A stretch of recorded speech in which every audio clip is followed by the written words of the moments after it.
Hello and welcome back to the One United podcast. I'm joined as ever by Henry. Henry, how you doing? Yeah, not too bad. You? Yeah, not too bad at all, especially after this weekend's action. And we're joined again by Joe, Acting Joe on Twitter. Obviously, he's been on before, but your episode was cut a little bit short, wasn't it? So it's great to have you back on. How are you doing? I am doing great. We have successfully taken out the Saints this weekend. So I'm looking forward to continuing this good run through this podcast and into doing PSG and then doing West Ham. We're the best team in the world. No doubt about it. Well, on that note then, Henry, you're always a beacon of optimism, but surely you can't be too unhappy about Sunday's game, sorry. No, I can't be unhappy about it.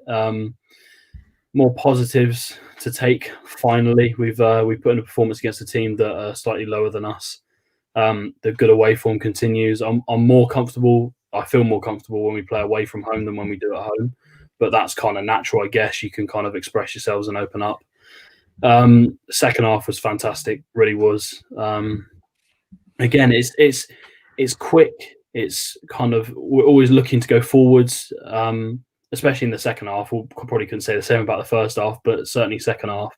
And when you put a poacher and a goal scorer up front, you score goals. So I don't think it takes a genius to figure that out.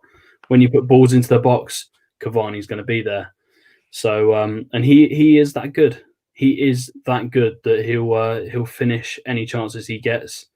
We all know how good he can be. Seen him for PSG for so many years. I think we tried to get him like 10 years ago when he was kind of starting his career out. I know Ferguson was a massive admirer of him. So in terms of a worker and a quality player, I can't knock the team for the performance. Pretty damn good, and I'm happy, finally happy about a result where I can take out positives rather than think either we just beat bums or we were poor, because we were pretty damn good. So yeah, I'm happy. Fair enough. Joe, what are your thoughts on the game? Wow, I'm shocked that Henry is being positive towards United. I'm glad I'm sitting down. Like, I don't think I can handle this. I was expecting to come on, it'll be me against him once more, but you kind of turned the tides on me a bit now. I guess I'll have to be negative. No, I'm absolutely delighted. And to be honest, the first half itself, we weren't great, but I had this feeling that once the second half came back in, I didn't think we were out of the game at all. Like, we had two excellent chances, which unfortunately Bruno and Greenwood just couldn't put away. But any other day they usually would, so it could have been a different scoreline at halftime to begin with. And then you take it into the second half. I don't know what Ollie said, but it obviously worked because everything just kind of upped. And the two goals we conceded as well, you're looking at them, I think you're complimenting more the Southampton players, because obviously it's a free kick. You'd like to think De Gea could get a stronger hand to it, but I think it's so close to the post that it's just very, very difficult for him to pull that one out. And then the first one, Rashford should have jumped. I think it was Rashford, wasn't it, that should have jumped and met him in the air, or at least put him under pressure. That was the only one I thought that's not very good, because they crowded the front post. You could see it. Going, thinking, just stick Slabhead in front of him and he's going to exactly. But that was Rashford who kind of fell asleep at that point, and then they went ahead. But then second half, it seemed like they just had the confidence coming out in the second half to go, like, we are going to win this game. Because it didn't seem like the players didn't seem stressed. They weren't making any stupid balls trying to make up for the fact they were 2-0 down. They were calm, collected, knew they had goals in them, and then having Cavani up front really does settle the players around him, because they know his movement off the ball is just exceptional. And his ingenuity when a ball is fired at his face. Was it Bruno? It was Bruno, because Bruno. The third goal was Rashford, but the second one, when Bruno just had an awful shot, and that was, and then just the have the body shape, the body movement, and like the awareness to realize this ball is being launched at me at 110 miles an hour, but to adjust his body and to put it into a scoring position is exactly what we wanted, what we needed for a good while now. I'll always say it's a shame he's 33, and the fact that we obviously should have done everything we could to get him when he was going to PSG, or maybe at some other points, because I guess there was just a question of maybe it's a question of if he is good enough, because look, let's be honest, if you're going to PSG, you're there for one. I think the main thing is for the money, and then the second thing is to win the Champions League. Yeah. But even though he's their all-time top goal scorer, I don't remember him really like whatever about lighting up in the French league. I don't remember him really taking a game. Maybe you could say the Barcelona, PSG, the first leg. I think he got a couple of goals in the 4-1, but then whatever they did there was just 4-0. Sorry, was just destroyed in the second leg. He got the penalty. He scored actually in the second leg, but I don't remember him doing anything outside of Napoli at PSG where you're like, this guy, someone needs to buy him. It always seemed like he was going to be the players like, oh, what could he have done? You know, if he had a bit of balls and went from Napoli to whether it be United or whether it be anyone else other than PSG. But he's coming to us now, and we just have to hope it continues. I know myself and James discussed this before. I don't see him as being the starting striker, and I don't want him in the best way to be the starting striker, because I don't want us to rely on a 33-year-old. If he gets injured, if he loses form, then we have to go back to Martial. Even though I have Poacher, though, that's what I always go back to. He's a better goal scorer than Martial. Sounds in terms of in and around the box, he's the guy you want. If you're trying to break down a low block team, he's the guy you want. Yeah, but Martial, that's what I mean. But I agree with you in that. Like, I think Martial needs to be a starting guy because, like, let's be honest, in 2 years' time, well, if we get a full season out of Cavani now, and luckily we might get another full season out of next season, that's the best we can hope for. Yeah. Like, we need Martial to be learning off Cavani. We need Rashford to learn off Cavani and Greenwood, because when he came. And yeah, exactly. Like Ibra. If only Ibra, like Ibra would probably still be he probably wouldn't be at United now, but he would have been at United for at least 3 seasons. Yeah. And everyone would have learned from that. And I remember my favorite, not to go into a love-in for Ibra immediately, but like my favorite moment ever, outside of the League Cup final, which I was at, amazing. But when we were in the FA Cup, I think it was the 6th round or 5th round against Blackburn. It was 0-0 at halftime. We were playing shit. The kids were out and stuff like that, but like the kids then included Rashford and a few others. And Ibrahimovic had to come on, and he scored within like 5 or 10 minutes of coming on, and everyone went over to celebrate him with him, and he just stopped and he just gave out to them all. And I didn't know what he was saying, but it was effectively, why the fuck do I have to come on and win this game? Why am I doing this? Yeah. So I think, and that was against Blackburn. Obviously, if he did the same thing against Southampton at the weekend, he wouldn't have done it. He would have just like celebrated like Cavani did. But like, we need that leader that can really pass on the knowledge. And because our strikers, like, don't forget, Rashford is 22, Martial 24, Greenwood's 19. There's so much years and so much learning that these guys can do. That's why I think we need Martial to stay as starting striker for as long as he is showing potential to do something, because Cavani off the bench is perfect. He needs to learn to be a poacher. Yeah, exactly. And he's got the other side of his game. Fine, he's got the pace, he's got power. He's better at holding up the ball than he ever has been. Yeah, but he needs to learn to be on the end of those. That shot by Fernandes, Martial wouldn't have been anywhere near that. No, because he was thinking, "Sod this, it's going wide." But then exactly. You've got someone instinctive who knows where the ball's going, and you know, to be fair, for that third goal, what was it? Was it from the corner, or was that the second goal? No, second goal where Vestergaard or whatever he was stood on the line. What the fuck was he doing there? Because I was sure that was offside, you know, and even when I saw Vestergaard on the line, I was like, "There's going to be some skullduggery here. They're going to call it VAR." That was awful.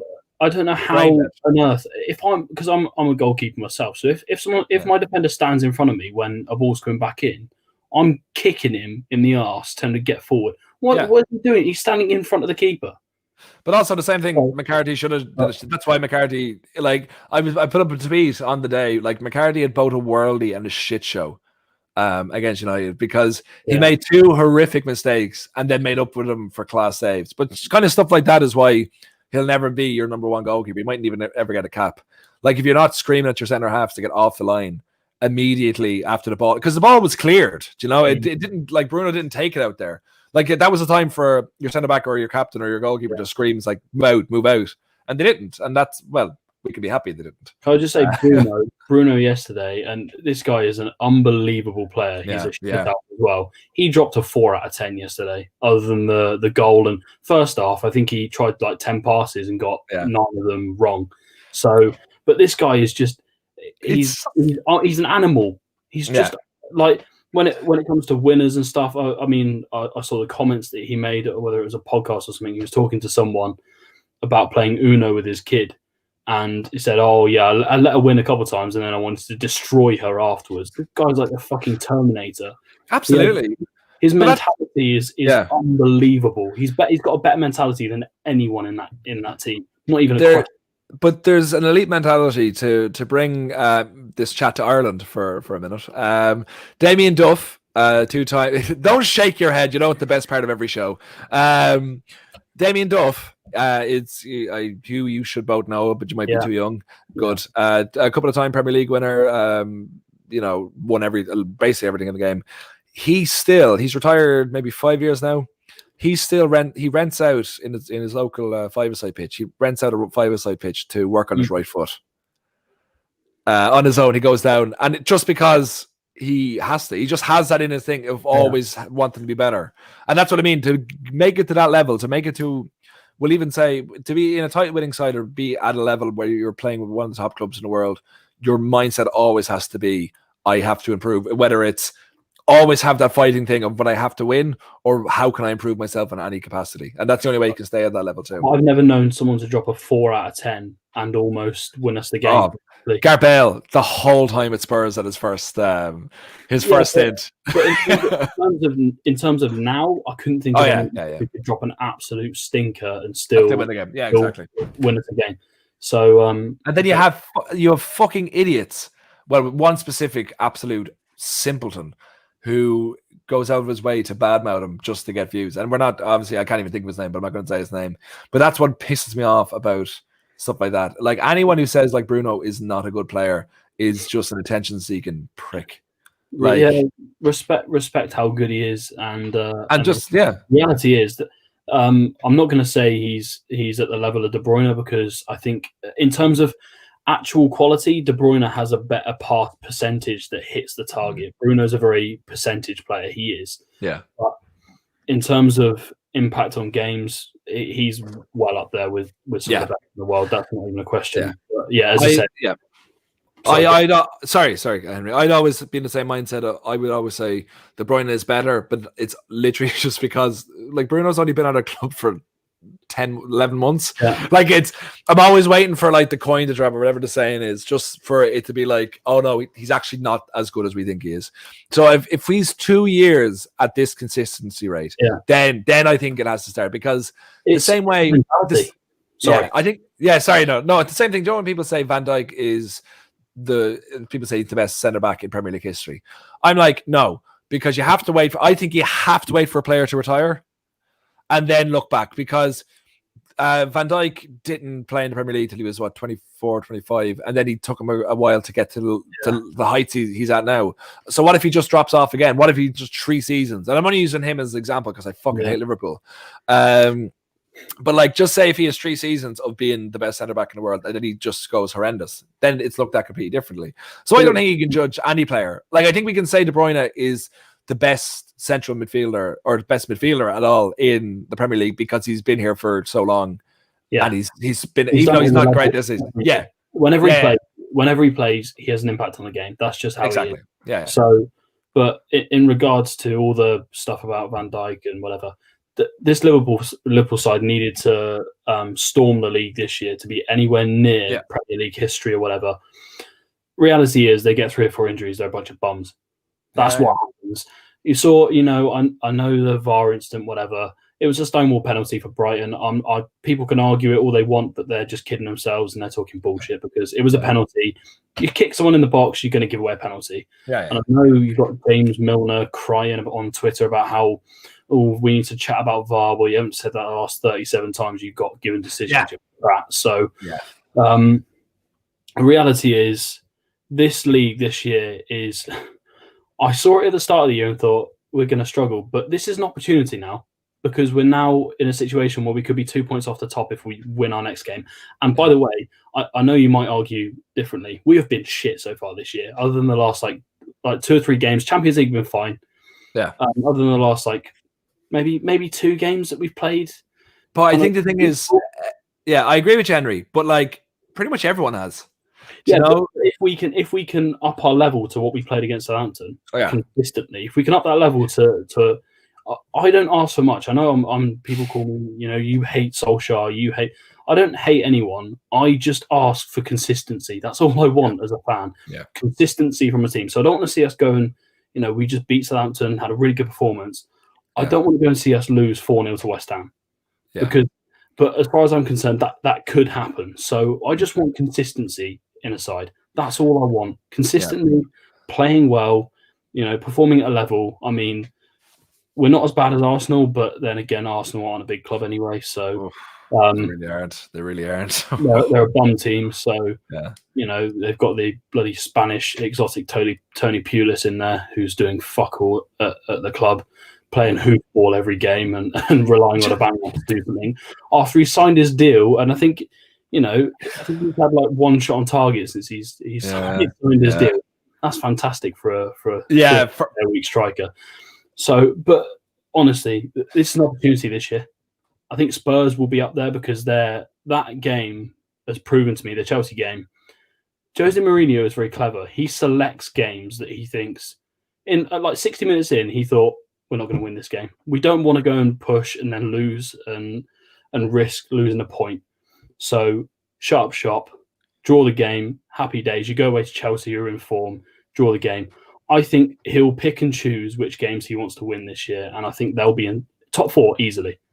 So, I can see top 4, but I think outside of Liverpool, if they get one injury, and if that injury is to Mr. Harry Kane, they're fucked, and he always gets injured. The thing is, though, you say that, but they've just signed. So I know Vinicius scored 2 against Ludogorets. Ludogorets aren't great, fair enough. They've got a backup striker who can score. They've got backup wingers in Lucas Moura and Gareth Bale, who are both up there in terms of Gareth Bale. I know once he gets into his stride, he can be one of the best wingers in the Prem in the world. Yeah, but will he get into his stride? Like, he's been there a while, and he's not.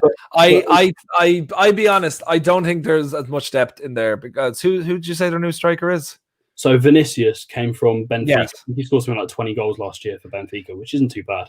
Well, we always have to just wait to see how they adapt to the Premier League as well. Because I don't think they maybe next season if they finish top 4.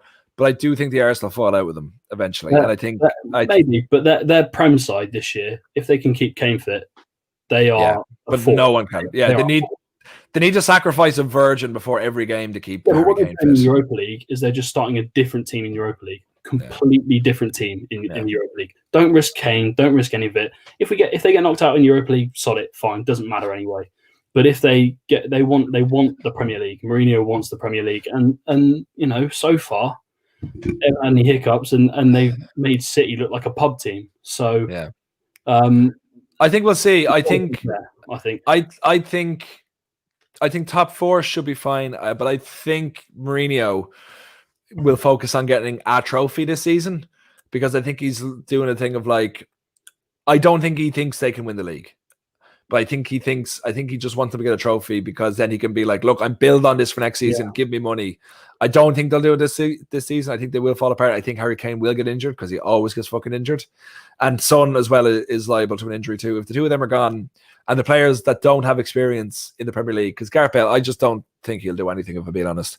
I think the focus on next season about showing that they've got potential and they get players in. I think we need to get these comments up, James, man, because this is just absolute class. No, I'm looking at them on the side, trying not to get distracted by them, but you can't not.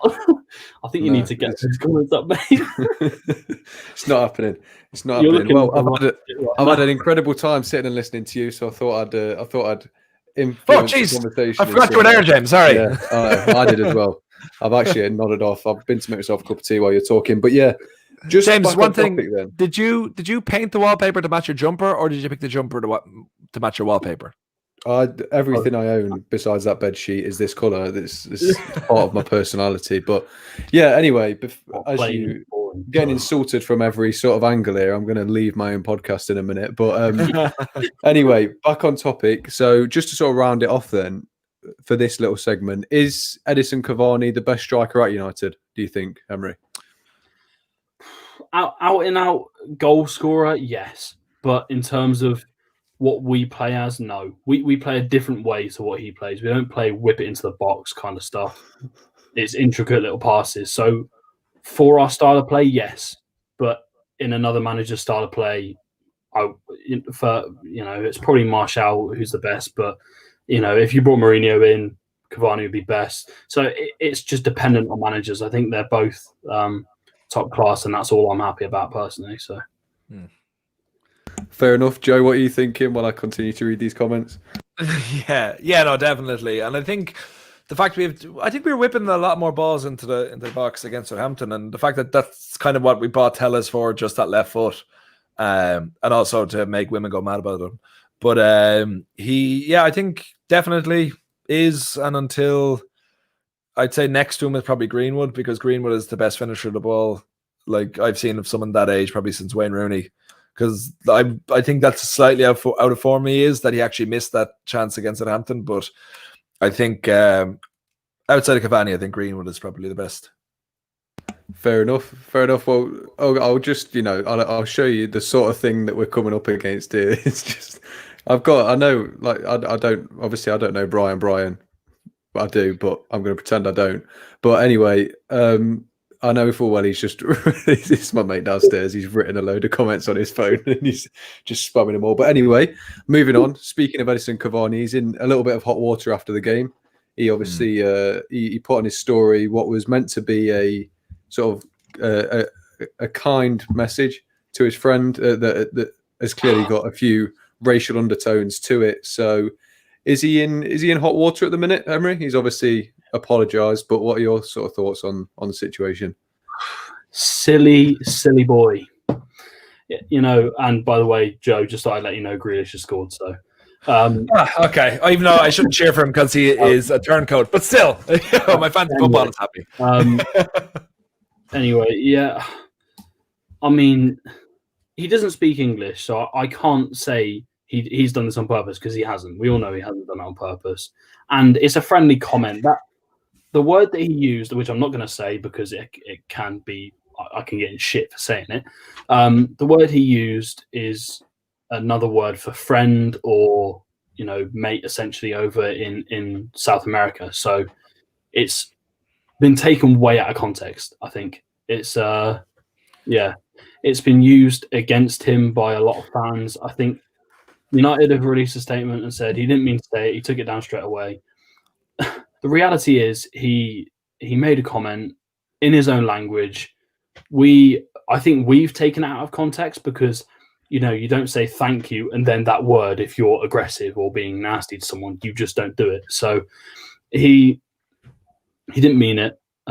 He might get punishment, but I don't think that's very fair. People comparing this to the Suarez situation can go and fuck themselves, because the reality is Luis Suarez was racist.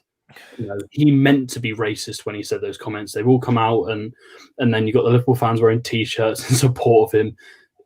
Just when you think this club couldn't get any worse, they go and do shit like that. So, yeah. I mean, in terms of comparisons, I wouldn't even compare the two, because Suarez was just outright racist and he got charged with it as well.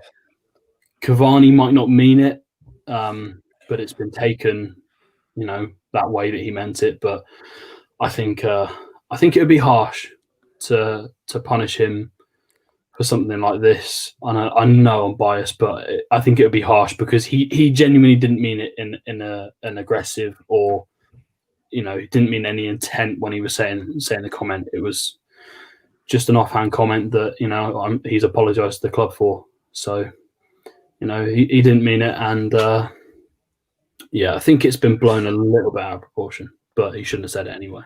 Fair enough. Now, before I come to you, Joe, I'll just sort of say my piece on it. Now, I think it just clearly demonstrates sort of the culture clash that we've got here in Britain within South America, because I get that, it can mean something nice, but, I think there needs to be more done, in these sort of countries. Well, not in these countries, but for players that are coming over, to sort of tell them that, these sort of things aren't acceptable. And I think even though it was a mistake, I think in a way he should still be punished in a way to sort of make an example of him, and just to sort of set a precedent for the other players coming from South America or coming from wherever, that, they do need to do their research and they do need to be careful on what they're saying, because, I think we're in a country that's quite progressive in, the fight against racism. So I think we're one of one of the one of the countries you're least likely to get away with it as well, aren't you? So, I think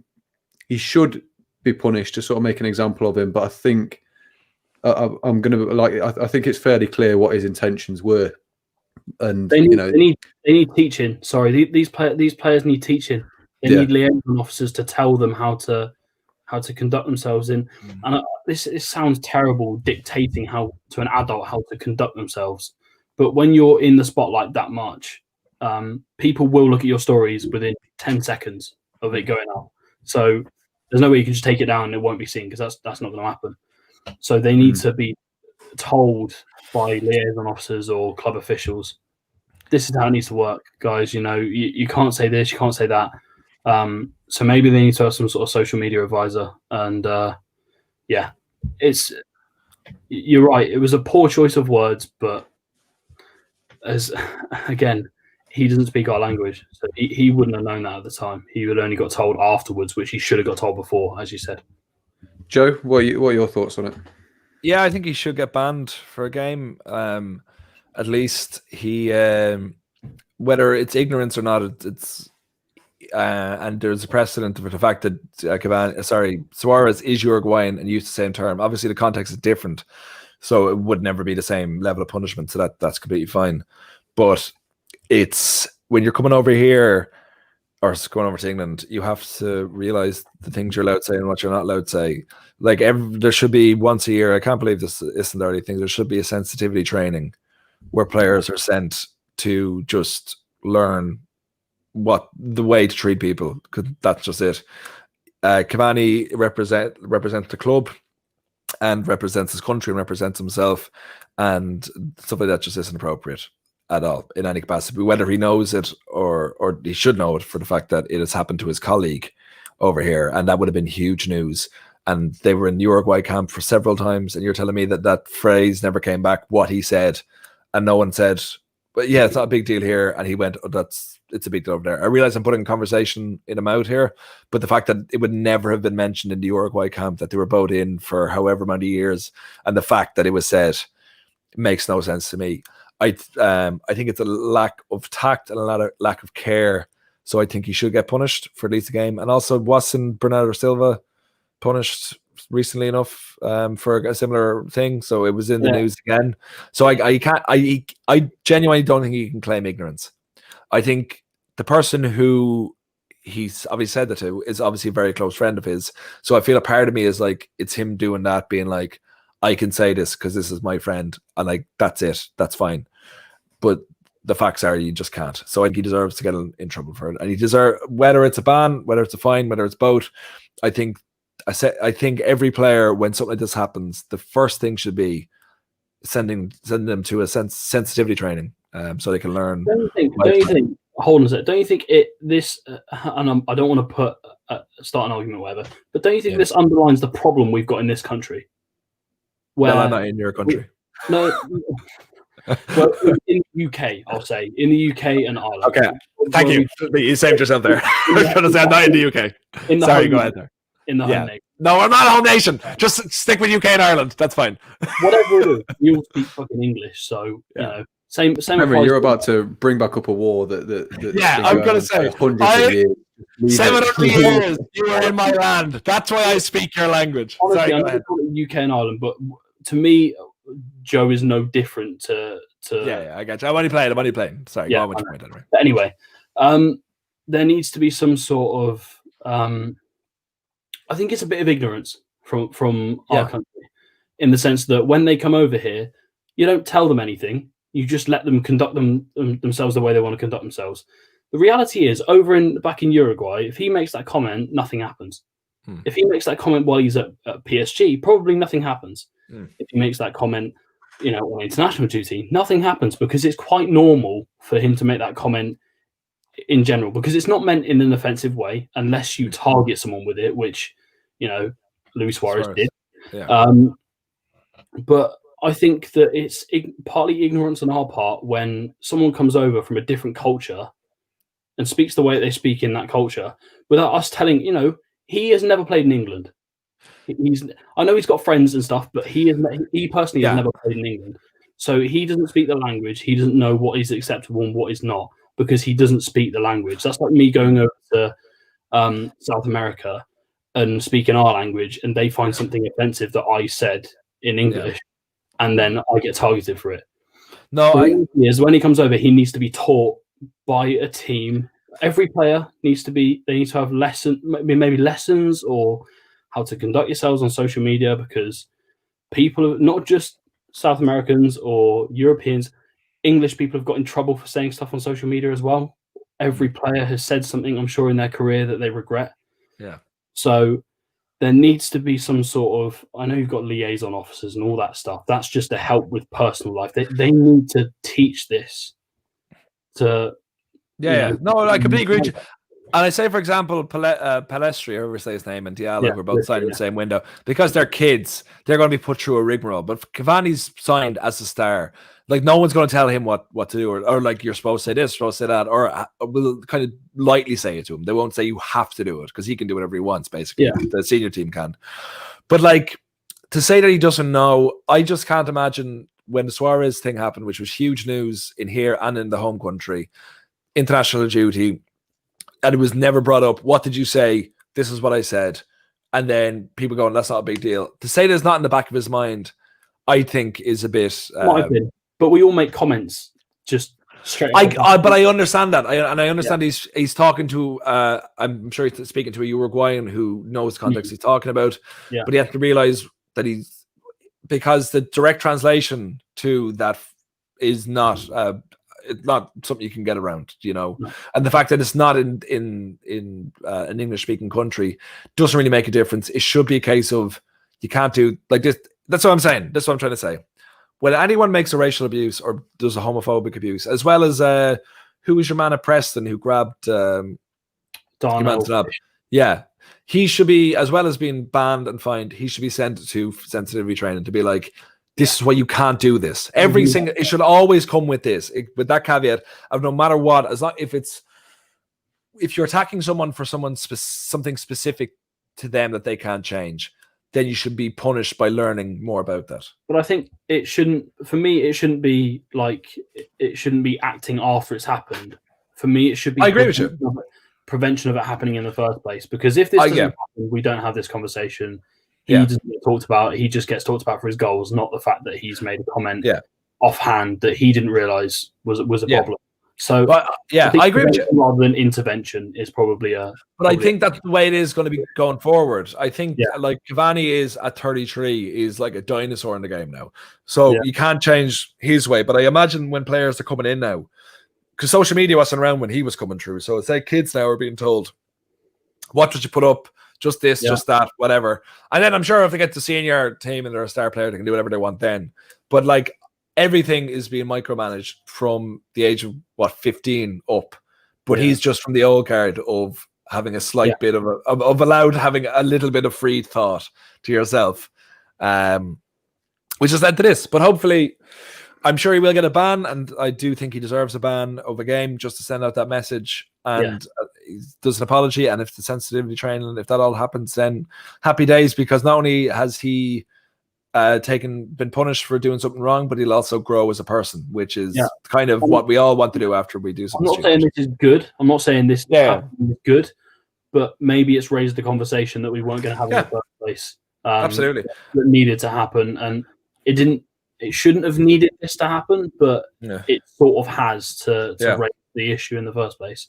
Yeah. So, I agree with you both in the sense that it is harsh, but maybe a game ban, fair enough. And then, because I know you think about the team, whatever. He's an important player, but that comes second to when it's something about racial sensitivity. So. Now, I will feel differently if he's banned for the City game. Then I think a game or a hefty fine or a court or going on a course, maybe not a hefty fine because that doesn't matter shit to them, does it? Yeah. But going on, I think all three is what should happen. Yeah, going on a training course about how to conduct yourself, but this, the Darnell Fisher thing was, I don't want to be one of those people that's classed as fickle, but it essentially is assault, what he's done. Yeah. It's classed. It shouldn't. You shouldn't have done it in the first place.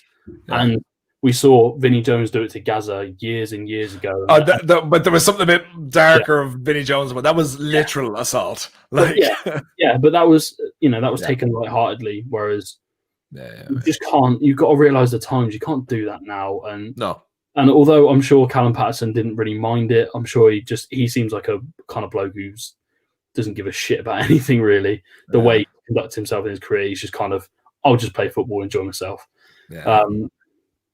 I'm sure it didn't affect him, but again, it's raised a conversation that needed to happen sooner rather than later, because something a lot worse than this could have happened.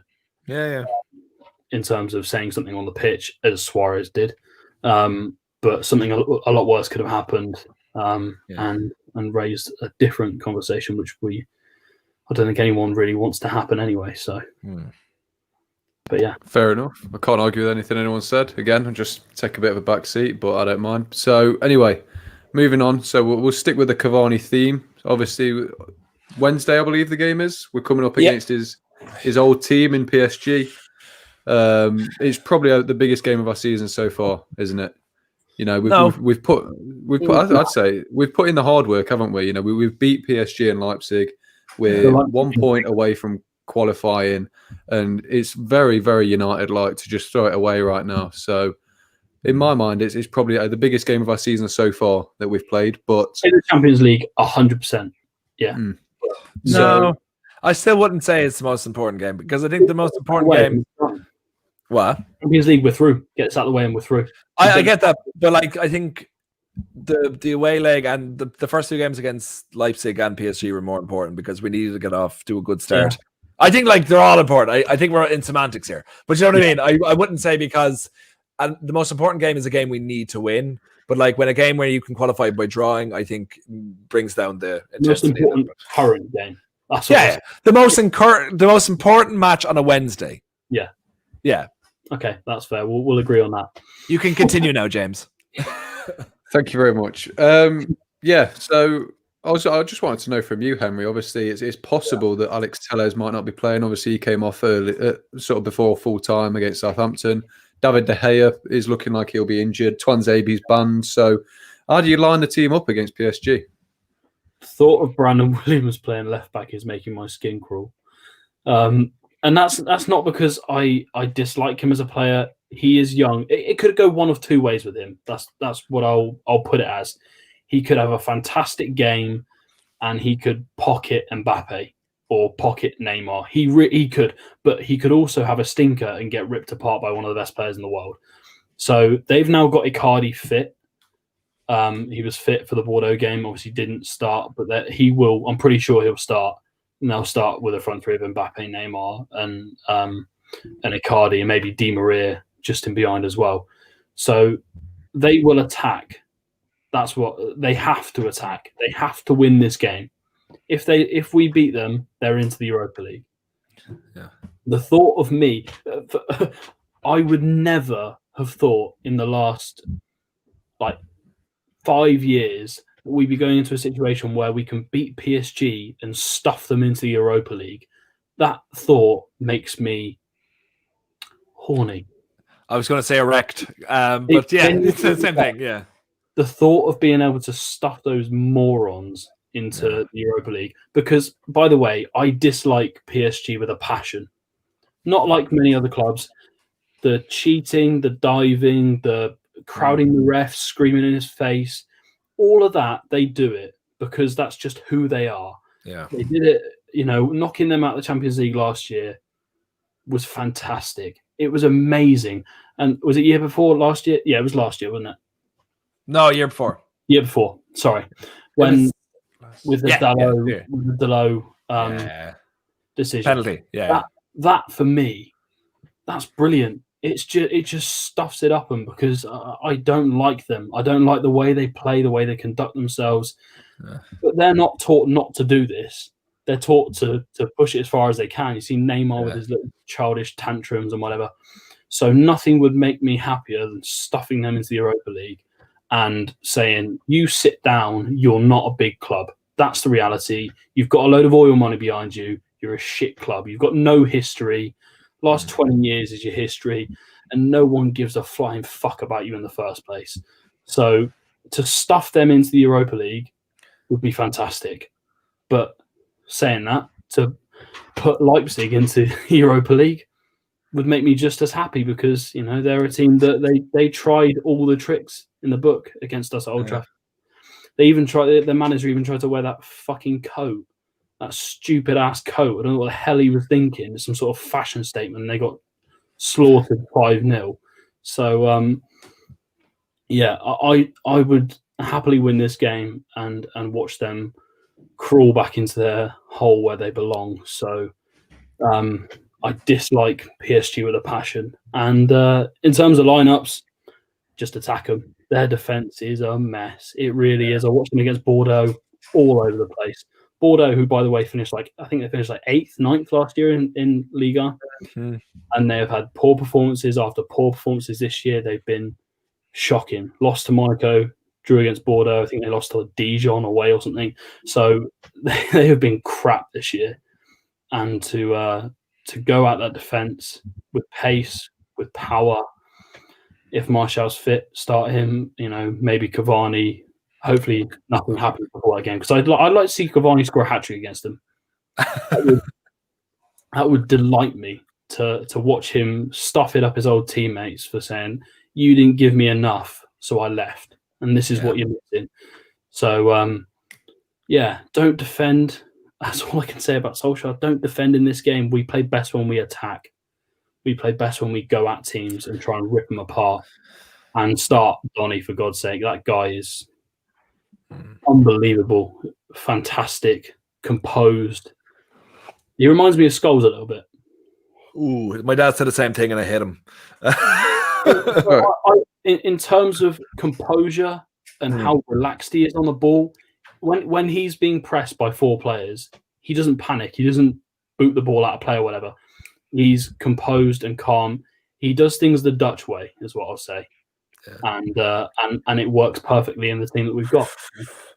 Now, before I hand it over to Joe to give his thoughts, I have 2 questions for you, Henry, based on what you just said. One, why are you so rattled by a coat? I mean, fair enough, it was ugly, but you are genuinely furious about it. And 2, if the thought of PSG in the Europa League turns you on, I really, really would like to get some insight into what your missus does to you in the bedroom. Is it okay if I leave then before that? I didn't realise it was after 9 o'clock, James, the watershed.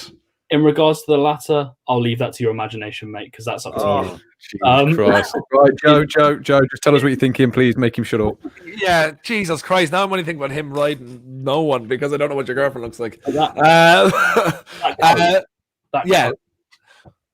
look, for me, I wouldn't say go all out attack. I think the best sort of attack for us against PSG is counter-attack. I don't mind letting them have the ball, letting them wear themselves out by having 1,000 more passes than us, because at the end of the day, I'm sure Solskjaer is preparing to win the game, but also we don't need, the main object is just not to lose. So I'd say sit back, let them come at us, let them do what we had to do, same as in Paris, and then just knock them out, because when things don't go their own way, they sulk, they throw tantrums, they dive, they do everything they have to do.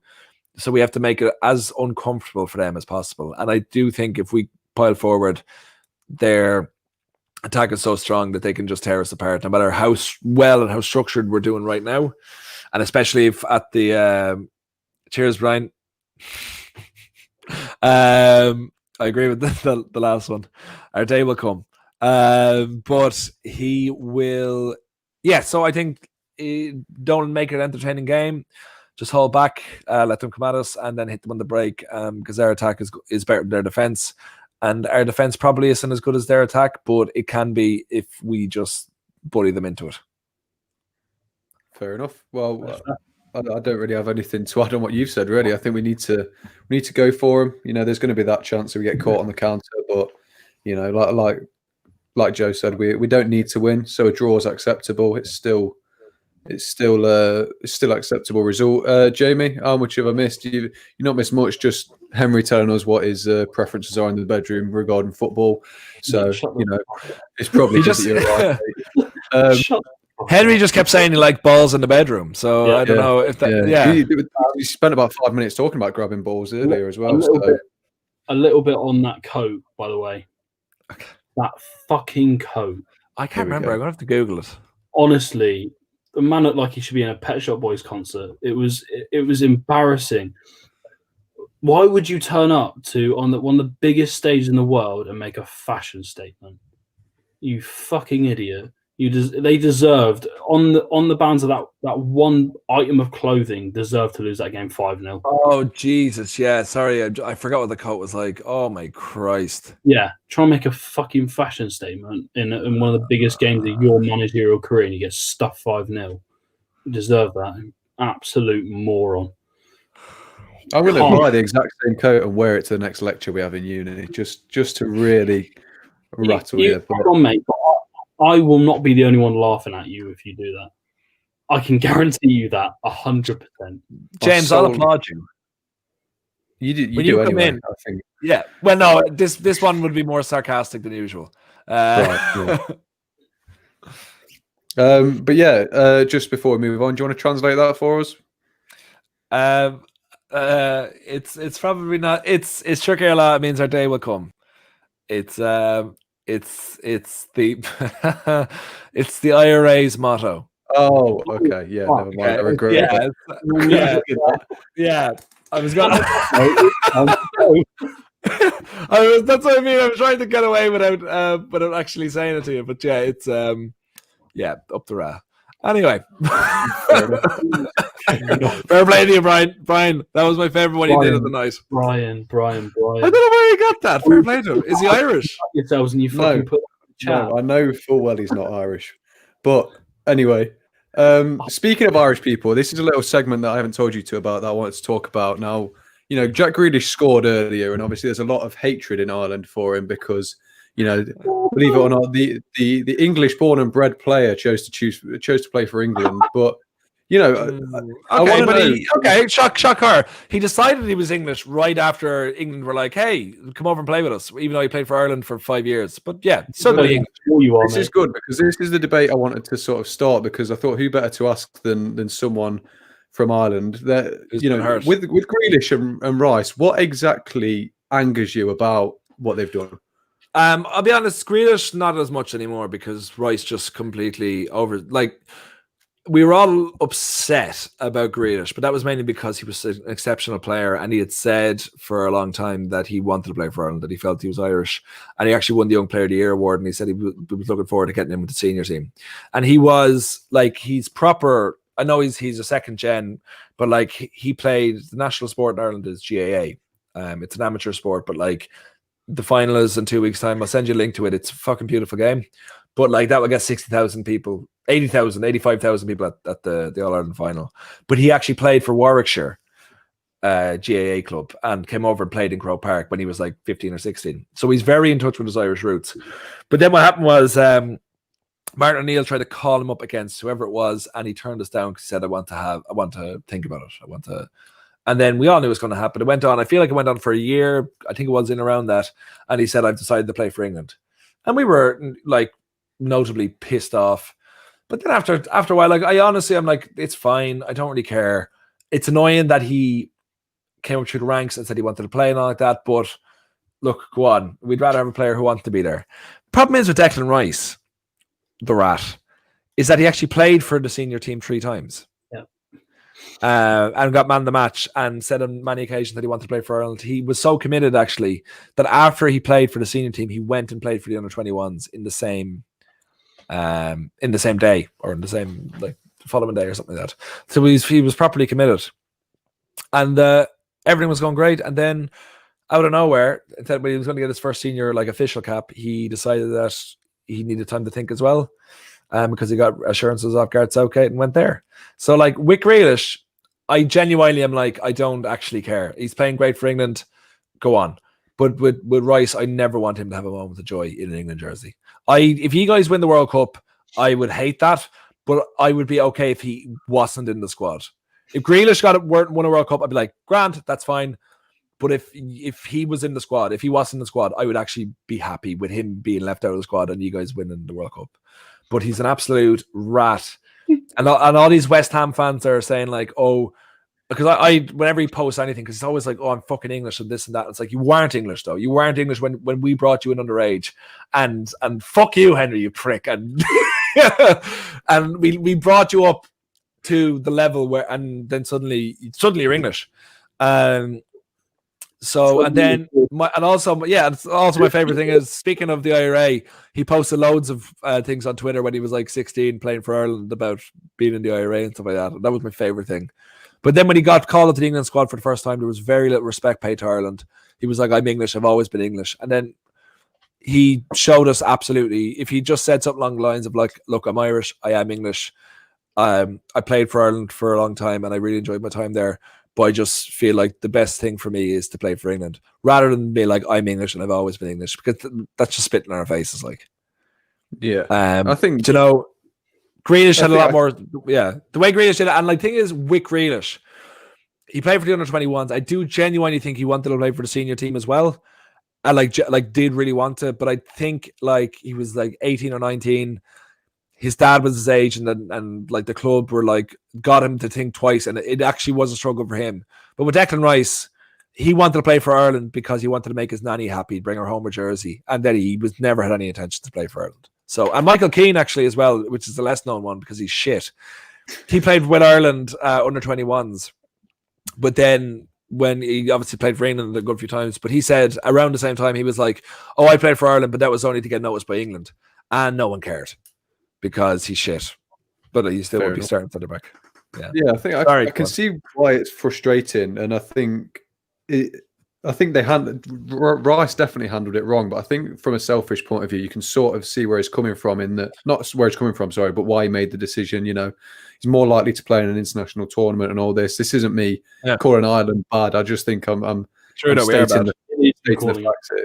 Yeah, you are woefully bad. Like, we beat you 3-0. Right. Saying something. But all right. Well, anyway, okay. No need for woefully. And just Brian in the comments that Grealish didn't say it. It was Declan Rice that had the IRA stuff, not Grealish. Sorry. Haven't you not? Correct me if I'm wrong. Haven't you not won an international game this year? See, we have a new manager in Stephen Kenny, who you lads should keep an eye on, because he likes to defend. That's what I've seen. What's that? He likes to defend. No, it's not. No, it's actually complete opposite. He is trying to structurally change Irish football for the first time in nearly 30 years. Probably since Jack Charlton in the mid-80s, who was very defensive and not Irish football, but it was his. Yeah. He kind of revolutionized that side of football. Like, it was very thought out. Everything afterwards was different. But he wants to play attacking football, wants to play nice football. And we have been playing nice football. It's just that, one, it's with the COVID. He's not had a full strength squad other than one game. Mm-hmm. And two, it's that we've so many strikers coming through, but we have no one prolific. We've no Robbie Keane. If we had Robbie Keane now, it'd be a completely different story. So we have to compare ourselves to the likes of Iceland and Finland and kind of Scotland and Wales and stuff like that. And Northern Ireland. Even Northern Ireland are far better than us, with a far worse team, because they brought in a manager of a similar stature to the manager we have now, who came up through the Irish leagues, and he went 11 games without winning. Kenny has only scored one goal under his tenure, but like, he hasn't had a full strength squad, so it's been very difficult for him to put any sort of structure together. So, like, isn't it quite painful though? And this is not this will come across as a really snarky comment. Isn't it quite painful though that your neighbouring country are not only just stealing the players that are supposed to be playing for Ireland, but we're doing well with them as well? No, it's not really, to be honest. Like, other than like, do what you want with Jack Grealish. I genuinely don't care about whatever else to him. It's Declan Rice. I just don't want him to have another moment of joy. But it's more so, we shouldn't have to rely on you guys to create players and for us to steal them and hopefully they'll feel Irish. Yeah. And the good thing is with Kenny believes in like actual Irish, well, not Irish born here, but players who want to be there, rather than they can't play for England, they might as well play for us. Like, he had one of his starting lineups was the first team since like the mid 80s or the early 80s to be entirely Irish born. Yeah. So like, he does want that, and there's a lot of English born players that are Irish. Like Gary Breen, Kevin Kilban, they grew up saying, "Look, we are Irish. I wish I could change my accent." And there's players in the current squad as well who were like that, who said, "I've always felt that I was Irish." Josh Cullen is actually one of them. But it's annoying when it does happen at the time, but then you move on. You're like, it shouldn't be a situation that should be the way it is, that we should have to rely on another country to build our players. And I think that's going to change, because our under 21s are really, really exciting. We were in the Toulon tournament last year, I think it was, and we got to the semi-finals. We lost to Brazil, I think, on penalties. And the under 21s were incredibly close to going to their first ever European Championships. We just missed out by a point, I think, in the end. So, and like the young lads coming through are not playing first team football yet, but they're all really highly rated at their clubs. Like if you even look at our front line, we've Adam Ida, who's at Norwich, and he scored his first goal. He scored, I think, he's 1 goal this season, but he's kind of in and out with injuries and stuff like that. But he's 19. You've Aaron Connolly, who's doing really well at Brighton. He's 19. Troy Parrott is hugely, like, there's so much talk about him at Spurs, and he's on loan at Millwall. Yeah, so hopefully he can kick on from there. He's had a few injury problems. Scott Hogan, I'd like, I guess he never really cared, to be honest, to play for Ireland. I guess he did in a way. He was held out for too long, but I think we were just desperate. That's why we brought him in. Sorry, Brian's asking about Scott Hogan. He's not the right player we should have gone for, and like you can tell by the fact that we're not calling him up anymore, that I think it was Martin O'Neill being desperate rather than anything else. The same with Patrick Bamford. We chased after him for a while because he can play for us, but but he just wants to play for England. And like, that's fine. Like Harry Kane, I have a huge amount of respect for Harry Kane, and he could have played for Ireland.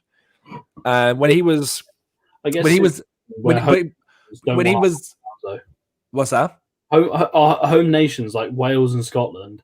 Yeah. You don't be like those two nations where they essentially, and this is true. The B squad. Yeah. They have hand-me-downs.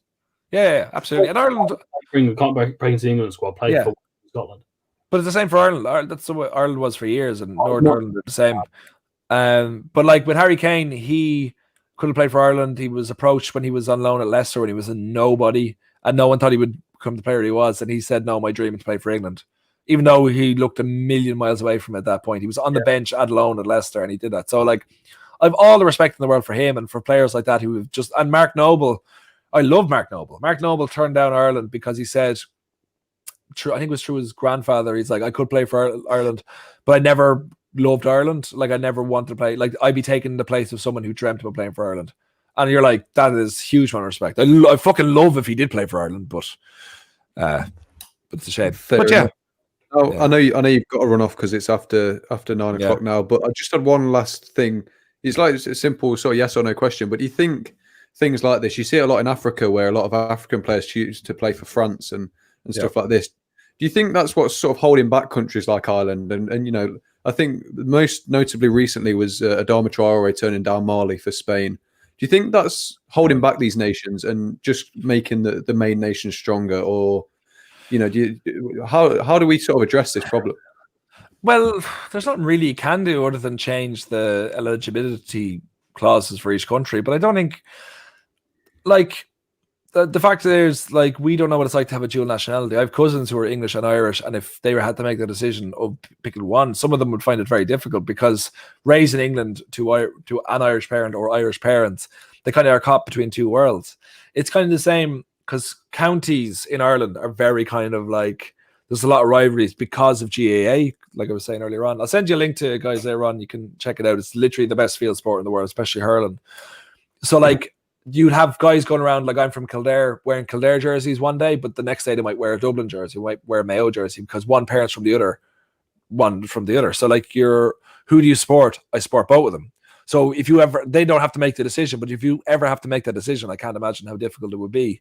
So I don't think there's anything you really do, and I don't think you should punish players, because if you genuinely split down the middle, and if you have a choice between playing for Spain and Mali, and you feel equally Spanish, equally Malayan, then absolutely go play for Spain, because Spain, and you're seen as being a future star there. Go play for Spain. Now, my problem would be if you came up to the ranks in Mali, and then suddenly you feel Spanish. Do you know? Yeah. So that's where my issue comes in. But if you make that thing of being like, well, I'm going to play for Mali, and then turn down Spain when they come calling for me because I have dedicated myself to Mali. That's amazing. Never going to happen, but that's where my problem comes in. But if you pick one country and stick with it, absolutely. I have a great story, actually, before we finish. Do you remember Stuart McCall? Yeah. I think so, yeah. He sent it at some point. He was at, sorry? Wasn't he managing Hearts or something recently? Yes, and his main club was Bradford back in the day. He was at Bradford like twice for 15 years altogether. But he was, prior to Bradford, I can't remember, he was at Middlesbrough, somewhere big club like that in the 80s. And back then, if you played under 21s, if you played underage for under 21s, you had to stick with that country for the rest of your career. So he was called up to the England squad and he was warming up, ready to go on. And it's literally at that moment, he was like, it was like the 85th minute, and he was like, I don't want to play for England, I want to play for Scotland. So like he went down by the corner flag and they were screaming at him to come on down, we're going to bring you on. And he would just pretend he couldn't hear. He stayed down there until it went full time, and then he just went and never played for England, and then went and joined Scotland squad like the following window or whatever it was. Fair enough. There you go.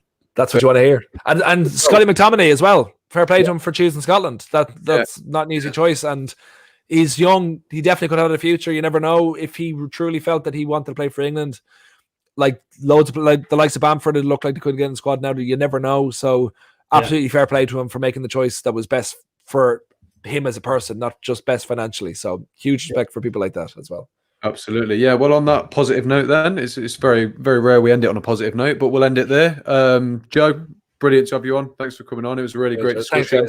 Even if we did, divvy away from the point a little bit, but as ever, Henry, thanks for joining me, and thank you to everyone watching, especially Brian.